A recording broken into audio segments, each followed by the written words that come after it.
This is Story Recapped. Today I'm going to explain a psychological mystery and thriller film called The Glass House. Spoilers ahead, watch out and take care. Ruby Baker sneaks back home late at night after watching a slasher film with her friends. The following day, Ruby's parents, Dave and Grace Baker, ask their kids when they went to bed last night. Rhett, Ruby's 11-year-old brother, tells them that they slept late. Ruby kicks Rhett under the table and lies that they slept early. That evening, Ruby's parents are celebrating their anniversary at a restaurant. While they toast to their marriage and their kids being home safe, Ruby has a wild night out with her friends. When she arrives home, she's exasperated to see cops parked outside her house. Thinking that her parents called the cops to look for her, she assures the cops that she isn't missing. However, the cops regretfully inform her that her parents were in a car accident. Ruby panics and asks if they're okay. When they don't answer her, Ruby's anxiety overwhelms her and she faints. Ruby and Rhett look vulnerable and heartbroken throughout their parents' funeral service. During his speech, Rhett breaks down in front of everyone. The Bakers' former neighbors, Terry and Erin Glass, rush by Rhett's side to console him. Terry helps Rhett by giving a touching speech for Dave and Grace. Ruby listens to this with tears in her eyes. After the service, Ruby is stopped by her Uncle Jack. He offers to help the kids, but Ruby dismisses him since they haven't heard from him in 10 years. He apologizes and explains that sometimes siblings grow apart. She eventually accepts his offer to be polite. At home, Alvin Begliter, her parents' estate lawyer, informs Ruby that her parents had entrusted the Glasses to take care of them. Her parents also left the siblings with a considerable fortune. Before leaving, he hands Ruby his business card, asking her to trust him. Just then, Terry and Erin arrive to comfort Ruby. Soon after, Ruby and Rhett arrive at the Glasses' home in Malibu. Ruby and Rhett are amazed at the couple's lavish modern house. When Terry eventually shows them their room, the siblings are disappointed to share a modest room. That evening, Rhett and Ruby argue as they get used to sharing a bedroom. Frustrated, Ruby goes out the hallway to change her clothes. She stops when she feels that someone is watching her. The following day, Ari assures Ruby that she'll be safe in a public school. Ruby admits she's more worried about being the new student. Erin comforts her with the thought that she shares with her patients. During class, Ruby introduces herself self-consciously. When asked why she moves, Ruby hides her pain and simply explains that it was because of an accident. The siblings are surprised to find a game console and new clothes in their room at home. Rhett is ecstatic, but Ruby comments that their parents would freak out about this. Rhett mournfully asks her not to mention their parents and continues playing video games. That evening, Erin overhears Ruby mocking her schoolmates. She pushes for Ruby to have a new attitude about school, but Ruby thinks Erin intentionally eavesdropped on her, but she agrees with her anyway.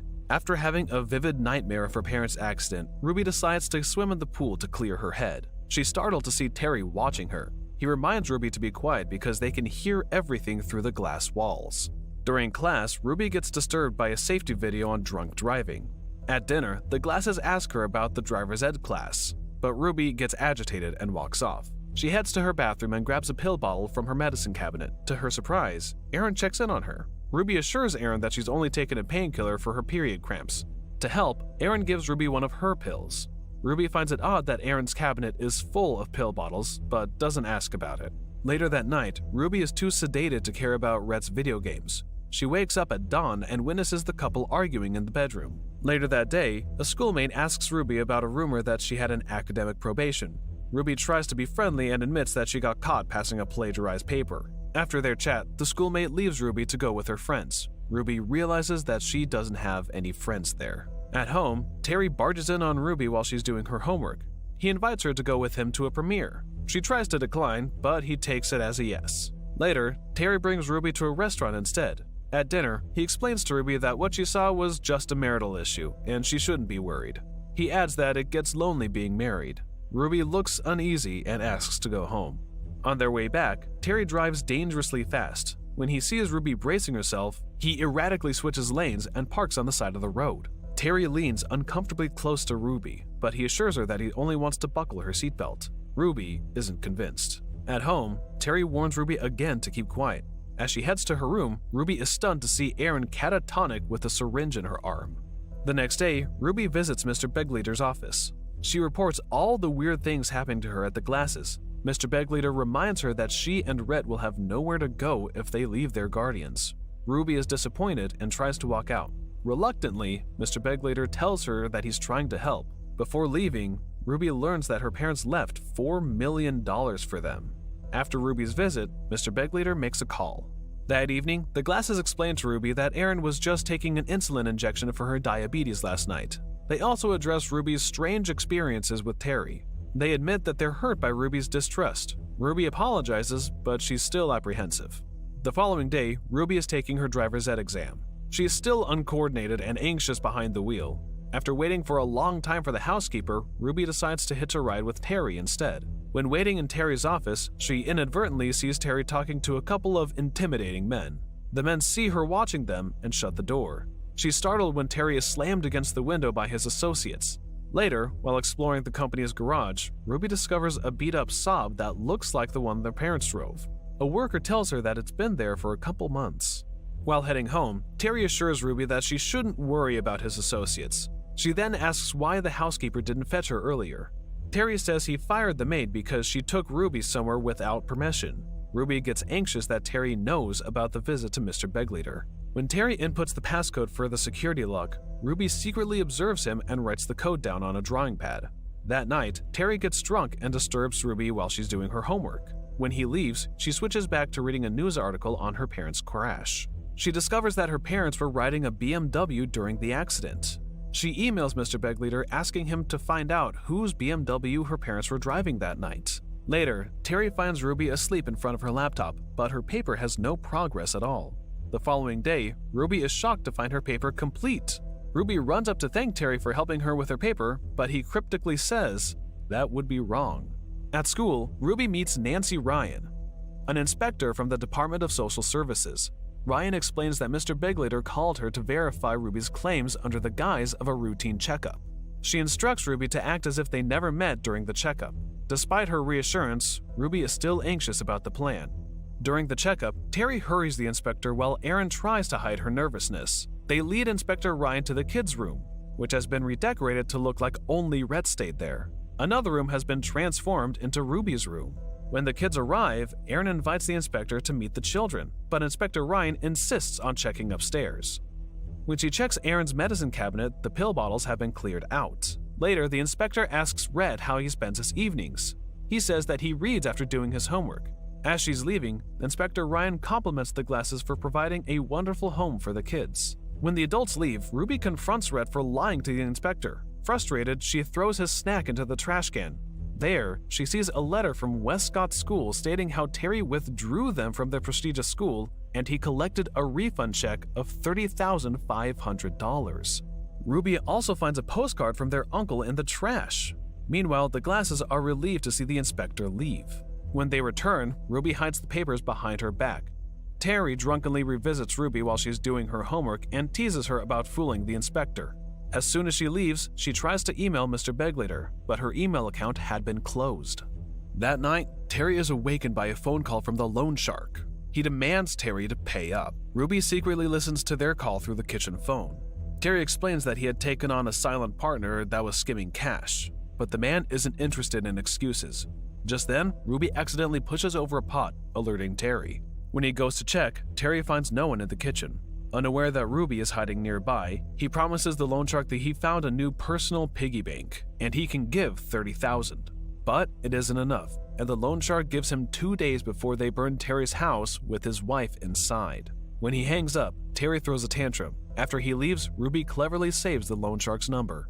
At school, Ruby calls Mr. Beglater's office.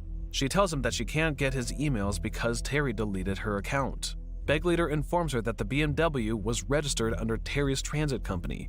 Suddenly, Ruby is called into the vice principal's office. The vice principal accuses Ruby of plagiarizing her paper on Hamlet and dismisses her from school. That evening, the Glasses ask Ruby what happened. Ruby tells Erin to ask Terry, but he insists that Ruby should take personal responsibility. At 4 a.m., Ruby gets out of bed fully dressed and creeps into the living room. By the phone, Ruby sees a brochure for a girls' school. She dials the number on the postcard, but unfortunately she learns that her uncle is out of the country. Later, Ruby sneaks inside the Glasses' bedroom and steals Terry's car keys. She then wakes up Rhett and tricks him into leaving with her. When they get in the car, Ruby seems nervous about driving. Despite this, she opens the garage door, which wakes up Terry. As they make their escape, Rhett and Ruby get into several near accidents. Rhett realizes that he was tricked and whines that he wants to go back. Ruby tries to make Rhett realize that the Glasses have bought him off. When Rhett asks where they are going, Ruby confesses that she doesn't know. By chance, they drive into a police blockade where Ruby is asked for her license and registration. They are unnerved when the Glasses arrive to excuse them from the police and bring them back home. On their drive back, Ruby accuses Terry of killing her parents so that he can use them for their trust fund money to pay off the loan sharks. She confronts him about the BMW, but he says he loaned it to them as a favor. Terry angrily retorts that she had twisted what happened so that she doesn't have to face the fact that her bad behavior had driven her parents to drink that night. Terry threatens that he owns them now. As soon as they get home, Ruby tries to run away. Terry catches her and drags her inside the house. Ruby fights him off, but he overpowers her, threatening that they only need one surviving child. Ruby desperately calls Erin to help, but she injects the girl with a sedative. Ruby loses consciousness. Soon after, the loan sharks call Terry again, asking for the rest of the money. Terry starts giving them an excuse, but the loan shark hangs up. The following day, Terry begs for a loan from the bank to renovate the house for the kids. The banker reminds him that they just loaned him money last month. Terry desperately takes out the trust fund documentation that says that he can take out a loan. He claims that the kids are a financial burden, especially when they are enrolled in Westcott. The banker then takes out the document from Westcott, the same one Ruby found in the trash. He's dumbstruck when the banker claims that Terry faxed it to him last week. At the hospital, Erin tries to order more fentanyl and Demerol, but she is called to face the medical director. That evening, Rhett tries to wake up Ruby. When she doesn't respond, he worriedly lays next to her. In the Glasses' bedroom, Erin reveals that she lost her medical license because of her addiction. Terry blames that they can't pay back the loan due to her condition, but Erin argues that she became an addict because of what he did. Erin tries to walk out on Terry, but he pushes her to the wall and intimidates her. Realizing that they're out of drugs for Ruby, he goes out to buy more. Later, Erin shoots up after watching a video of their vacation with Ruby when she was younger. Soon, Erin is staggering around the house. The following day, Ruby wakes up to find Erin beside her, dead. When Terry returns and discovers his wife's body, he's devastated. He then overhears Ruby on the phone, giving out the Glasses' address. Ruby quickly wakes Rhett, and they hide from Terry under the bed. Later, Rhett rushes out the door, but Terry grabs him and drags him back inside. Ruby appears behind Terry and smacks him over the head. Terry catches them before they can escape and locks them in the basement. It doesn't take long for the kids to discover the meshed window there. Meanwhile, Terry is in the garage working on his Jaguar. While Rhett cuts through the mesh, Terry parks the Jaguar right in front of the basement window, then heads back inside. Later, Rhett breaks free, and he finds Terry asleep on the sofa and drunk on vodka. He steals the car keys from Terry's and gives them to Ruby. Rhett is convinced that Terry's wasted, but Ruby is still suspicious. Suddenly, Terry gets a visit from Mr. Begleader. The siblings overhear the lawyer warn Terry that the bank has blocked his guardianship account because of the court investigation. Suddenly, 2 loan sharks arrive. They intimidate Terry and accuse him of planning to skip town. They think that Erin gave them a heads up, but it was really Ruby who informed them that morning. They demand that Terry pay up his loan on the spot. The loan sharks wrongly accuse of Mr. Begleader of being Terry's silent partner, so they stab him. They shove Terry out of the parked Jaguar and duct tape his hands. Terry pleads for them to take the Volvo and not the Jaguar. However, when they check, the Volvo's tires have been punctured. With no other option, the loan sharks duct tape Terry's mouth and manhandle him into the Jaguar. When they drive off, Ruby comes out of hiding, dropping the knife that she used on the tires. As the loan sharks drive down the highway, Terry nervously watches the speedometer. When the Jaguar hits 70 miles per hour, the loan sharks panic as the brakes stop working. The Jaguar accelerates further and bumps into the car that the other loan shark is driving. This sends the other car skidding into the next lane, where it collides with a truck. The Jaguar soon spins out of control until it crashes through the road border and plummets down the side of a cliff. Later, Ruby and Rhett are picked up by an officer down the highway. They drive past the car wreck that killed one of the loan sharks. A few meters ahead, the officer sees another wreck and checks on it. As the cop investigates, Terry appears and knocks him out.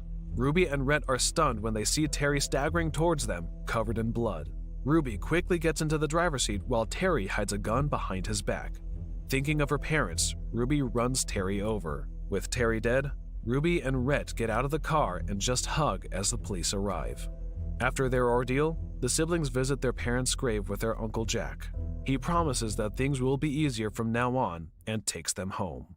This is all for Story Recapped for today. Subscribe to watch more videos like this. Tell us in the comments if you want us to recap your favorite movie. Watch other of our videos showing on the screen and leave a like because it helps the channel. And I would see you in the next video. Goodbye.